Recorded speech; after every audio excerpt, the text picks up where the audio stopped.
Olá, querido aluno, querida aluna do curso de Pedagogia do Unisal Campinas.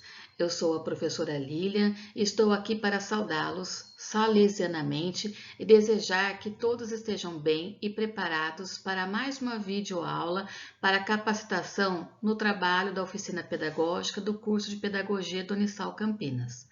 Hoje estudaremos as estratégias para que as crianças do primeiro ao terceiro ano avancem na alfabetização. Vamos lá? Bom, segundo o caderno do educador, a alfabetização e letramento, número 1, um dos documentos do MEC para a formação de alfabetizadores, viver num ambiente letrado, onde são cultivadas e exercidas práticas sociais relativas à leitura e à escrita, permite à criança desenvolver conceitos e competências funcionais relacionadas à escrita, bem como garantir a aprendizagem da leitura e da escrita assim que entrem na escola. Isso é o objetivo de todo alfabetizador. No entanto, isso se tornou um grande desafio.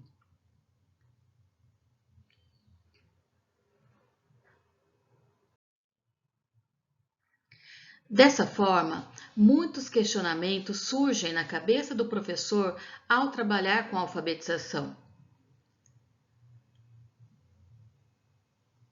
Por que muitos de nossos alunos passam pela pré-escola e vão do primeiro ao quinto ano sem aprender a escrever e ler?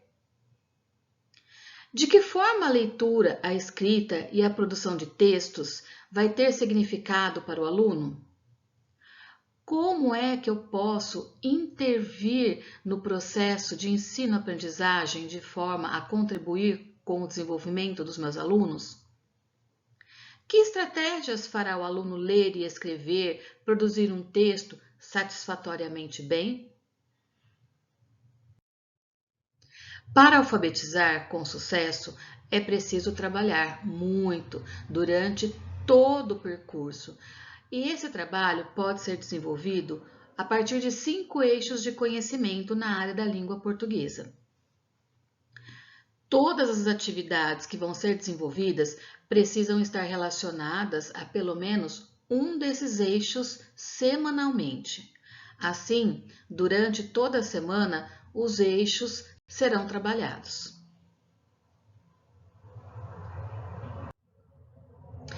Quais são esses eixos, então?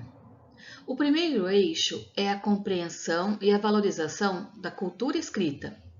Ao trabalhar esse eixo, o educador estará introduzindo seus educandos no mundo letrado. Trata-se, assim, do processo de letramento, que não deve ser trabalhado em separado de todo o trabalho específico da alfabetização. É preciso investir nos dois processos ao mesmo tempo. O segundo eixo é o eixo da apropriação do sistema de escrita. Nosso sistema de escrita, ele é alfabético. Segundo o princípio básico, é o de que cada som é representado por uma letra. Assim, esse aprendizado é decisivo no processo de alfabetização e se realiza quando o educando entende que o princípio que regula a escrita é a correspondência grafema, letra, fonema, som. O terceiro eixo que não pode deixar de ser trabalhado é a leitura. Não é necessário esperar que seu educando já saiba ler e escrever convencionalmente para iniciar o trabalho com a leitura. Para atender a esse eixo, você poderá trabalhar desde o início da escolaridade com os textos que pertencem à tradição oral. São textos que as crianças normalmente conhecem, gostam muito de cantar ou de recitar e memorizam com muita facilidade. Eles possibilitam avanços em suas hipóteses a respeito da língua escrita e vão propiciar, sem problemas, reflexão e conhecimento nos diferentes níveis do aprendizado. Do que estamos falando? São os gêneros parlendas, cantigas, músicas, poemas, quadrinhas, etc. Você deve também cuidar, como educador, para que os textos sejam adequados, próprios das brincadeiras de infância, divertidos e com um forte comprometimento lúdico. Uma vez memorizados, o trabalho com eles flui com muita naturalidade. O quarto eixo. O quarto eixo é a produção de textos escritos. Ao trabalhar com a produção escrita, estamos aqui iniciando um trabalho com a escrita de textos.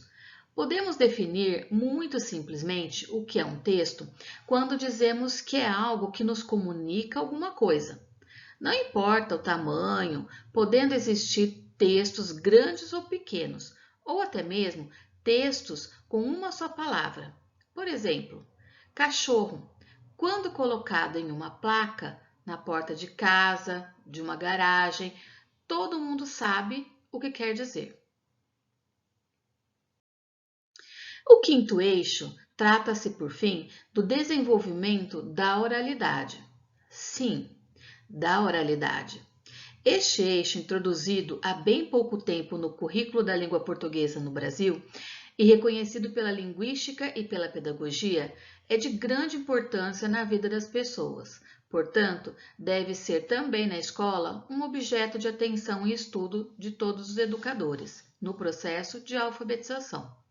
É importante propiciar aos educandos, principalmente às crianças oriundas de um meio social menos favorável, a ter acesso a uma língua de prestígio, mas precisamos também respeitar a língua que ela adquiriu no meio familiar, a linguagem que ela adquiriu no ambiente familiar e social em que ela vive, sem, portanto, discriminá-la ou garantindo que ninguém o faça.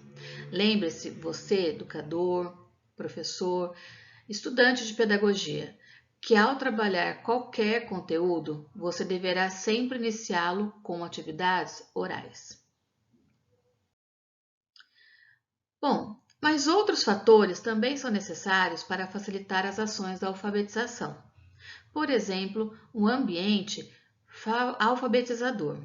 Um ambiente alfabetizador vai fazer da sala de aula um espaço rico em estímulos, aprendizagem e estejam sempre presentes.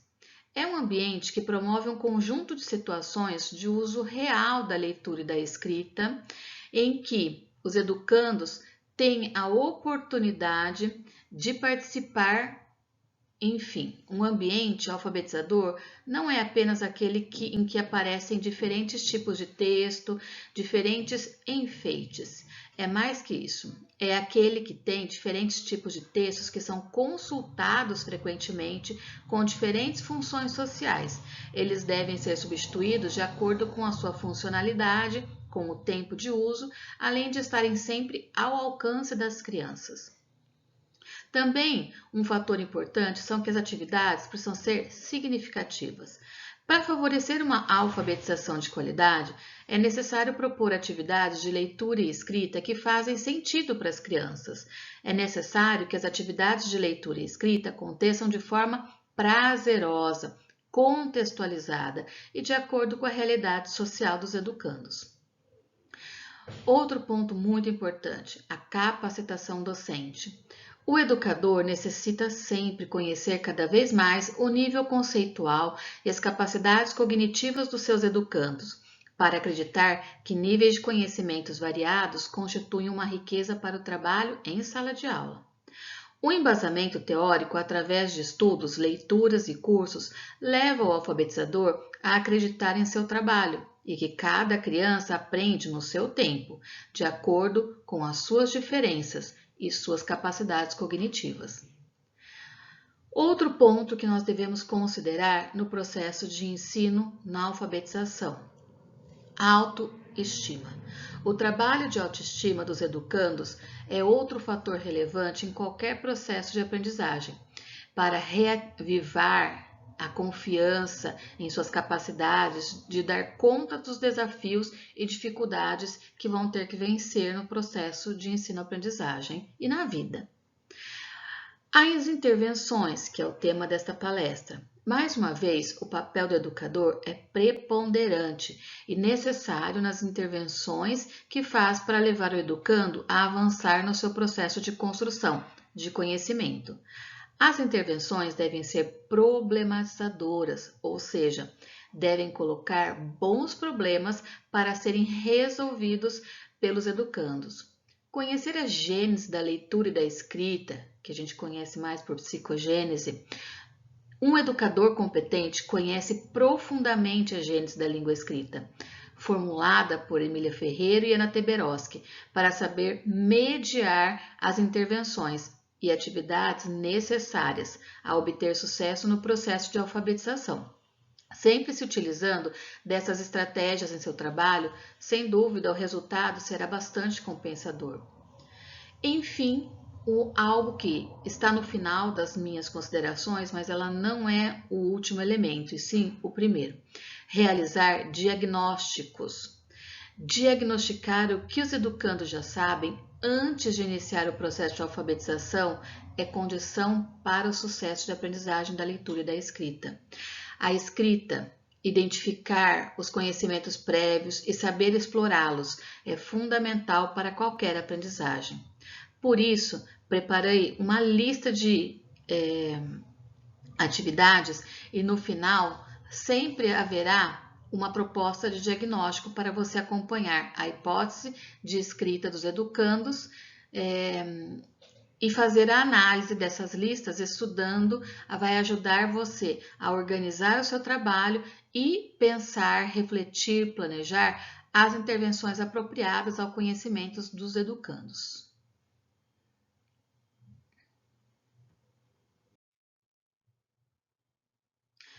Bom, pensar em intervenções. Do que se trata? Sempre após as avaliações diagnósticas, as atividades diagnósticas, elas serão trabalhadas como atividades que pensam na participação de todos os alunos no processo de ensino-aprendizagem, sempre utilizando métodos lúdicos e recursos audiovisuais para que o ensino se torne mais eficaz. O letramento, que compreende o domínio da leitura e da escrita como contato com o mundo, é foco central, sempre.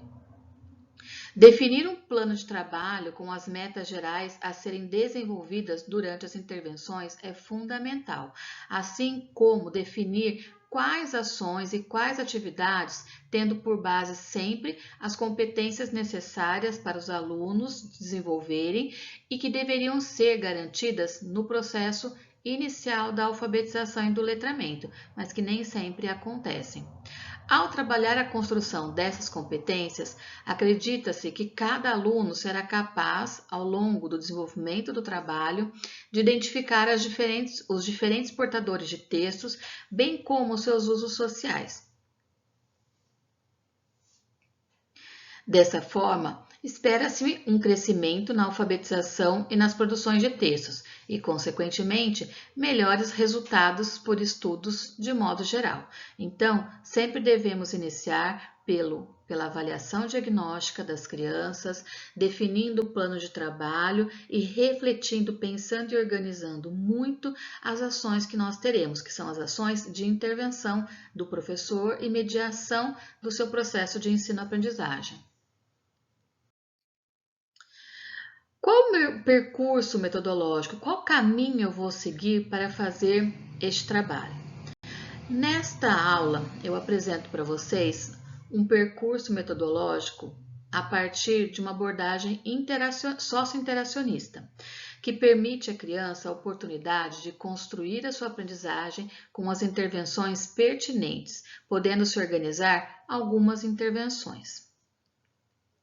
Para os primeiros anos, pode-se trabalhar atividades lúdicas em diferentes suportes textuais e orais, que revisarão as letras do alfabeto, seus sons, as relações grafemas e fonemas, a percepção no início e no fim das palavras, principalmente com aqueles alunos que têm mais dificuldades percebidas nas diagnósticas para esses elementos que são fundamentais para o restante do processo de alfabetização. Já nos segundos anos, há necessidade de se cuidar dos alunos que já estão alfabetizados para que eles continuem a se desenvolver e também para aqueles que ainda não estão alfabetizados totalmente. Neste caso, as intervenções são mais intensificadas com estes últimos, para que supra as reais necessidades dos mesmos e eles continuem a aprender e se desenvolver. Nos terceiros anos, de certa forma, há uma necessidade de cuidar dos alfabetizados e também daqueles que, neste momento, se encontram semi-alfabetizados, ou seja, não completaram o seu processo de alfabetização. Sendo desenvolvidas, por exemplo, atividades diárias na sala de aula com materiais concretos e diversos gêneros e suportes textuais, como, por exemplo, alfabeto móvel, fantoches, os jogos com rimas, com memória, com escrita, desenho, combinação de desenho e escrita, palavra e letra, todos esses suportes que também podem ser usados no segundo ano. Eles são recuperados no terceiro ano para que esses alunos possam dar continuidade ao processo de alfabetização. Neste caso, nos segundos e terceiros anos, os alunos que estão com maior dificuldade no processo de alfabetização inicial, por exemplo, na identificação e reconhecimento das letras, na relação letra e som, essas crianças precisam de um apoio individualizado ou em duplas, pelo menos. Enfim, em todos os anos, realizar empréstimos de livros da biblioteca, de sala ou da escola, onde o aluno pode levar para casa e determinar qual dia entrega. Você determina e ele faz um trabalho, uma leitura deste livro. Para quê? Para entender, para reforçar a leitura, sem um compromisso de avaliação. Um piquenique da leitura, por exemplo, onde todos os alunos vão à praça ou vão à quadra de esportes ou em outro lugar da escola, levam lanchinhos e também livros de literatura. É muito estimulante e eles vão se divertir e ler. A leitura se torna algo prazeroso. Trabalhar sempre atividades diversificadas, visando a participação de todos, embora você saiba, porque fez a diagnóstica, aqueles que estão com mais dificuldades. Os alunos vão no processo de ensino-aprendizagem e a gente vai trabalhando e a gente vai priorizando a leitura e a escrita em todos os momentos. O professor, o alfabetizador, o educando, o aluno de pedagogia que está atuando com as crianças com dificuldade, muitas vezes em estágio remunerado, ou então na oficina pedagógica, como nós temos esse projeto extensionista no Unisal, precisa ter foco. Foco no quê? Precisa ter foco em trabalhar sempre, cada vez mais, a leitura com as crianças, né? É importante ler para os educandos. Também é importante fazer com que os educandos leiam e escrevam, produzam textos, mesmo antes de estar fazendo convencionalmente. Além do que, as crianças precisam perceber que nós, educadores, nos tornamos os escribas. O professor é o escriba das crianças e para as crianças. O que significa isso? Que nós, professores, vamos registrar através da escrita os textos que elas produzem oralmente.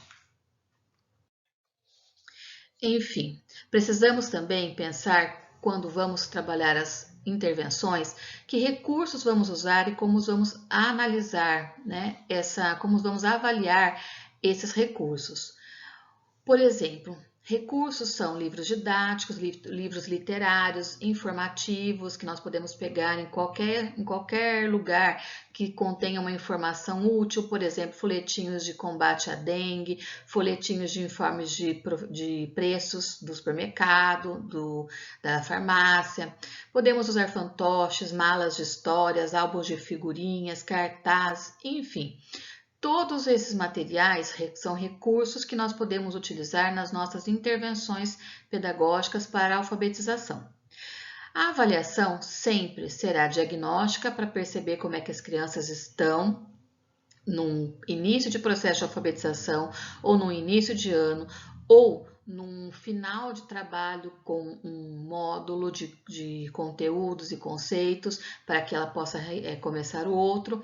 E processual, o professor não pode fazer a diagnóstica e esquecer de continuar avaliando e anotando os avanços e as dificuldades das crianças durante o processo de alfabetização. serão observados sempre os seguintes aspectos: a participação das crianças nas atividades propostas, o interesse delas nessas propostas, o desempenho que elas têm, se elas conseguem realizar as atividades, conseguem aproveitar qualitativamente para que elas continuem crescendo nesse conhecimento, o engajamento delas nas atividades e com os colegas e a colaboração, né, nessas atividades propostas. Enfim, algumas sugestões de intervenções para uma alfabetização bem-sucedida. A partir de agora, sabendo quais tipos de intervenção nós podemos fazer para o primeiro, segundo e terceiros anos do fundamental, eu trago aqui uma pequena contribuição a partir do mesmo documento que nós estamos usando desde o início do trabalho, da videoaula, tá bom? Bom, atividades e ações que o educador pode fazer relacionada à prática de leitura, porque ele precisa trabalhar a leitura todos os dias. Então, nós podemos fazer exposição com cartazes, com as palavras que nós chamamos estáveis. São palavras que foram trabalhadas em algum momento e elas são significativas para as crianças, como, por exemplo, personagens de histórias ou de revistas em quadrinhos que foram trabalhadas em sala de aula, os próprios nomes das crianças para o primeiro e segundo ano, títulos de poemas ou de histórias que foram contadas ou que as crianças conhecem a partir de um levantamento que foi feito por eles. Escrita de rotina na lousa é extremamente importante, é uma intervenção muito válida para que as crianças entendam o porquê escrever, o para que escrever. Quando há uma intervenção particularizada, a gente também pode fazer a escrita da rotina do passo a passo do que ela vai fazer naquela intervenção, naquele momento, naquele trabalho pontual. Então, quem estiver trabalhando com a criança também pode fazer a escrita da rotina, não na lousa, mas pode colocar no papel do lado que a criança vai acompanhar passo a passo e ela pode ir identificando e ticando o que ela já fez naquele momento da intervenção, naquela, entre aspas, aulinha que ela vai ter para poder superar alguma dificuldade que ela está tendo. Incentivo de leitura de gibis nos cantos e em momentos planejados, né? Então, não só a leitura de livros, mas os gibis também trazem uma riqueza da escrita de comunicação oral diária, através de diálogos, né, de pensamentos e opiniões. Leitura e memorização de poemas, por exemplo, né? Então, fazer essa memorização de poemas ajuda muito a você fazer um trabalho com uma leitura global, né? Aquela leitura que antecede a leitura consciente, onde a criança ela sabe já corresponder cada letra, cada som e formar as palavras. Então, a leitura global, através da memorização, é extremamente importante, além de trabalhar uma habilidade intelectual que nós precisamos no caso da alfabetização, que é a memória visual do que a gente, memória visual e memória auditiva do que a gente ouve, do que a gente fala, do que a gente vê, né? A aproximação das crianças dos livros de histórias que já foram trabalhados em classe, explorando o autor, ilustrador, número de páginas, né, começo, meio e fim de história, então fazendo uma exploração mais adequada. Além disso, nós podemos fazer reconto de histórias em sala de aula, com o professor sendo o escriba, desafios de leitura das legendas que são relacionadas às imagens, bingo de nomes dos diversos pode ser das pessoas da turma ou pode ser também dos personagens de livros, né? Forca, caça-palavras, enfim, ainda temos uma infinidade de trabalhos. Atividades e ações do educador relacionadas à prática da escrita. Então, no slide anterior nós falamos da leitura, agora nós vamos falar da escrita. O que eu posso fazer para ajudar, para fazer uma intervenção positiva no processo de aprendizagem da escrita, de desenvolvimento da escrita na criança? A confecção de listas contextualizadas, listas que fazem parte da discussão do momento que as crianças estão fazendo, confecção de álbuns de figurinhas feitos pelas crianças e não pronto, né? Então aqui eu reforço muito a importância da criança participar de todo o processo de elaboração de um álbum de figurinhas, de uma agenda telefônica, né? Hoje a gente usa muito a agenda telefônica no celular, mas ensinar as crianças a fazerem, elas vão compreender como é que acontece esse processo de de agendamento e de cadastramento de telefones, né? Então, elas vão extrapolar um conhecimento que vem automatizado no celular, por exemplo, né? A confecção de livros de histórias, de livros de rimas com as crianças, realizar cruzadinhas, a forca dos nomes, como já foi dito, né? Escrita de convites, bilhetes, né? Escrita coletiva de cartas, escolher uma outra escola, por exemplo, a mesma turma, o mesmo ano, enviar a cartinha. Ou se eu estou trabalhando com a criança individualizada, né, manda carta para a mãe, para o pai, escrever um bilhete para a mãe, para o pai, para a professora. São importantes práticas de escritas voltadas para o social, para o uso social desse código, né?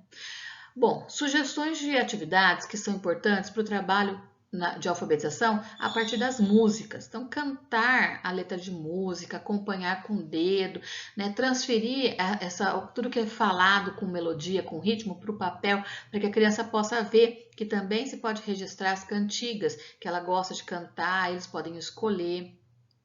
Procurar e listar no caderno palavras de texto que começam com a mesma letra. Por exemplo, vamos procurar neste texto dos porquinhos todas as palavras que começam com P, por exemplo, nessa página, em 2 páginas, em 3 páginas. Aí a graduação da dificuldade depende do ano que a criança está. Então, para um primeiro ano, pega uma página só do livro, pede para procurar palavras que começam com a mesma letra de porquinhos, por exemplo. Para a criança de segundo ano, são 2 páginas. Para a criança de terceiro ano, 3 páginas, assim em diante, tá bom? Apagar algumas palavras que compõem cada verso da música e pedir para as crianças completarem, escrevendo a palavra que falta, né? Completar as letras que faltam nas palavras ou nas sentenças tiradas da própria música. Isso também vale para trabalho com as parlendas, tá? Então, por exemplo, aqui a gente tem uma palavra com as letras embaralhadas, né? E as crianças precisam procurar procurar as palavras e listar, né? Que começam com a mesma quantidade de letras dessa palavra. Primeiro a gente tem que aprender que palavra é essa. A gente tem que desembaralhar a palavra. Então, por exemplo, aqui a gente pode fazer o quê? Machados, né? Ou soldado. A gente precisa organizar as letras para poder procurar. Dramatizar a música, isso também vale para livro de história, para parlenda, né? Sempre utilizando-se da expressão corporal. Reescrita dessa letra de música em duplas, né? Copiar versos da música e colocar em papéis maiores para a gente poder organizar na sala de aula, formando um cartaz por partes, né? Destacar frases da música de forma incompleta para que o educando descubra o que completa aquela parte da música. Ilustrar com desenhos as partes das músicas, né? Extremamente rico. Pedir para cada criança ilustrar uma parte, compor a música ou recompor a música novamente através dos desenhos. Então, existem uma infinidade de atividades que podem ser feitas e trabalham leitura, escrita, uso da escrita e da leitura, né? O trabalho com os poemas, canções, parlendas e quadrinhas, né? Então, que fazem parte do nosso folclore. Expor na sala, né, para a gente ter futuras reflexões e consultas, a letra da música, poemas, parlendas, ouvir, né, a música, ouvir a parlenda recitada ou cantada pelo educador ou por outra pessoa, percebendo a métrica, né, sonora, o ritmo, a melodia da nossa fala, é extremamente importante. Destacar algumas palavras para contar o número de letras, colocar em ordem alfabética, destacando a sonoridade dessas palavras. Quando a gente tem rima, né, destacar essa combinação final das palavras para que a criança perceba uma regularidade na escrita. Procurar no dicionário o significado daquelas palavras que elas não conhecem. Então, é extremamente importante o professor não dar tudo mastigado para a criança, mas trabalhar os sentidos, os significados, né? Fazer caça-palavras com algumas palavras da canção, passar o lápis em torno delas, destacando as palavras da música, da parlenda ou da canção e reescrever em outros papéis. E por fim, um trabalho com os contos, né, que são também textos regulares no ensino e na alfabetização. O que a gente pode fazer com eles para além de contar e recontar. A leitura do título, né, e refletir o que será que quer dizer esse título, mesmo antes deles ouvirem a história. Leitura da história pelo educador, provocar os educandos a fazerem a leitura por imitação ou leitura virtual, trabalhar a estrutura textual do conto, né, numa ambientação, desenvolvimento da trama e finalização, até com dramatização, né, chamar a atenção para o tempo em que se desenrola a história. Foi há muito tempo atrás, foi no passado, ou isso acontece nos tempos de hoje? Será que essas coisas que nós ouvimos na história acontecem hoje? A gente vê? Então, questionar a questão temporal da história e fazer o reconto da história, tanto pelo educador, né, como pelo aluno. Uma vez do educador, uma vez para o aluno, aproximando-se o máximo da linguagem do autor, para que a criança trabalhe a questão da linguagem do dia a dia e da linguagem culta, que nós chamamos, que é a linguagem dentro da padronização da língua portuguesa convencional. Estimular as crianças para o reconto, né, que eu já falei, pedindo que elas falem sobre o trecho que mais gostaram, a ambientação onde se passa a história, é numa floresta, numa cidade, é no fundo do mar. O início e o final da história sendo recontado pelas crianças, todo o texto, né, depois de trabalhar as partes, e continuar a fala do educador. Então, o educador começa a recontar e passa para outra criança para ela continuar. É extremamente importante para que a gente tenha a ideia da compreensão e da interpretação que as crianças estão tendo daquele texto que foi trabalhado com elas, daquela história. Por fim, para essas e outras sugestões de atividades e intervenções, a minha sugestão de leitura para vocês, né, para vocês terem contato com ideias e sequências didáticas, com começo e meio e fim, como trabalhar contos com começo e meio e fim, como trabalhar atividade de alfabetização inicial no primeiro ano, começo, meio e fim, né, até você conseguir sistematizar a aprendizagem, né. Para possíveis intervenções, eu sugiro a coleção da Escola Viva, que foi a partir desta coleção do livro 1 que eu preparei essa apresentação para vocês. São cadernos de formação para o professor alfabetizador com muitas ideias e muitos conhecimentos, tá? O link eu estou deixando aqui para vocês poderem acessar num tempo mais apropriado para aprofundar os estudos de vocês. Eu agradeço, muito obrigado pela participação, por estarem aqui nessa videoaula novamente e que tenham aproveitado este conteúdo. Gostando ou tendo algum comentário, deixa no vídeo, né, na parte dos comentários, e aproveita e deixa uma curtida, um like, para a gente saber que vocês estão acompanhando e gostando das nossas publicações. Até a próxima, um abraço da professora Lilian.